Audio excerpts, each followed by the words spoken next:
اصحاب سبت بحیرہ احمر کی مشرقی کنارے مدین اور طور پہاڑ کے درمیان ایک بستی ایلا میں آباد تھے۔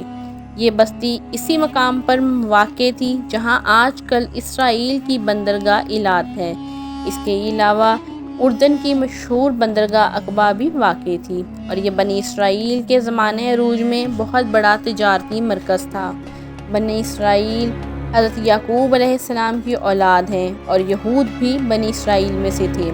ان کے لیے بھی جمعہ کا دن مبارک اور عبادت کے لیے مقرر کیا گیا تھا، لیکن حضرت موسیٰ علیہ السلام کے دور میں انہوں نے ہفتے کے دن کو مقدس قرار دیے جانے کا اصرار کیا۔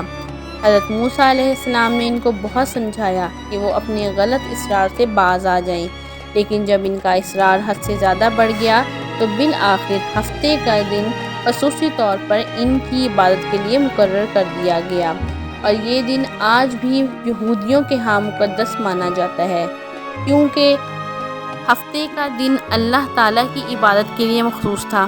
اس روز بنی اسرائیل کوئی دنیاوی کام مثلاً ملازمت، کاروبار، خرید و فروخت اور شکار وغیرہ نہیں کر سکتے تھے، لیکن کچھ عرصے کے بعد ان کی ایک بستی کے بعض لوگوں نے ہفتے کے دن کے اس قانون کی خلاف ورزی کی اور اس کی حرمت کو توڑا، جس پر اللہ تعالیٰ نے انہیں سزا دی، اور یہ سب لوگ ایک نشان عبرت بنا دیے گئے۔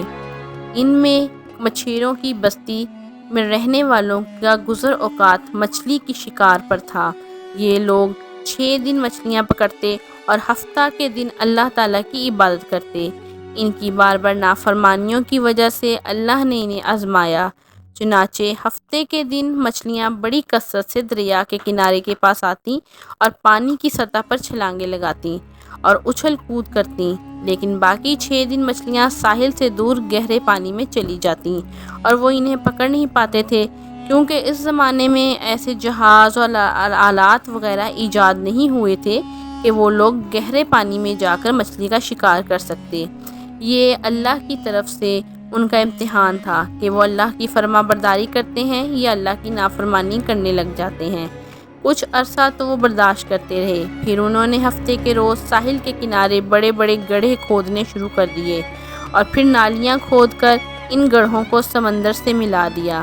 اس طرح سمندر کا پانی ان گڑھوں میں بھر جاتا اور پانی کے ساتھ ساتھ مچھلیاں بھی ان گڑھوں میں آ جاتی، اور وہ لوگ ان مچھلیوں کا راستہ بند کر دیتے۔ اگلے روز اتوار کو جا کر وہ ان مچھلیوں کو آسانی سے پکڑ لیتے اور کہتے کہ ہم ہفتہ کے روز تو مچھلیوں کو ہاتھ تک نہیں لگاتے۔ اس طرح انہوں نے شریعت کے حکم کا مذاق اڑایا اور اس کے ساتھ ساتھ بہانہ اختیار کیا۔ اصل تو یہ تھا کہ 6 دن دنیا کے کام کرو اور 7ویں دن یعنی ہفتے کو اللہ تعالیٰ کی عبادت کے لیے مخصوص رکھو، لیکن انہوں نے اس دن بھی دنیاوی کاموں مثلاً گڑھے کھودنے، پانی کھولنے اور بند کرنے میں صرف کرنا شروع کر دیا۔ جس طرح ہفتے کے دن مچھلیوں کو پکڑنے کا بہانہ نکالا، اسی طرح انہوں نے مردہ جانوروں کی چربی کی خرید و فروخت بھی شروع کر دی اور اس کا تیل نکال کر بیچنے لگے اور حرام چیز کے حلال ٹھہرانے کا ذریعہ قرار دینے لگے۔ چنانچہ اس آبادی کے لوگ اس معاملے میں 3 گروہوں میں تقسیم ہو گئے۔ پہلا گروہ ظالمین کا تھا، یعنی وہ لوگ جو اللہ تعالیٰ کی بتائی گئی باتوں پر عمل نہیں کرتے تھے اور براہ راست اس گھناؤنے کام یعنی ہفتے کے دن مچھلیاں پکڑنے میں شامل تھے۔ دوسرا گروہ وہ تھا جو خاموش رہتا تھا اور غیر جانبدار لوگ تھے۔ وہ لوگ ہفتے کے روز مچھلیاں تو نہیں پکڑتے تھے مگر گناہ کرنے والوں کو منع بھی نہیں کرتے تھے۔ اور تیسرا گروہ واعظین کا تھا، یعنی نصیحت کرنے والے لوگ، جو ان لوگوں کو منع کرتے جو لوگ حد سے بڑھنے والی حرکتیں کر رہے تھے اور انہیں برائیوں سے منع کرنے کا فریضہ انجام دیتے۔ حتیٰ کہ ظالمین نہ مانے تو واعظین نے اپنی بستی کے اندر ایک دیوار کھڑی کر لی اور بستی 2 حصوں میں تقسیم ہو گئی، مگر واعظین نے اس دیوار میں آمد و رفت کے لیے ایک دروازہ کھول لیا جو رات کے وقت بند کر دیا جاتا تھا۔ جس رات ظالمین لوگ ذلیل و خوار ہوئے اور بندر بنا دیے گئے تو دروازہ بند تھا۔ جب صبح ہوئی تو دوسری جانب سے کوئی آواز نہ آئی۔ واعظین نے ایک شخص دیوار پر چڑھا اور اس نے دیکھا کہ ظالمین کے چہرے بگڑ گئے ہیں اور وہ دمدار بندر بنے ہوئے ہیں۔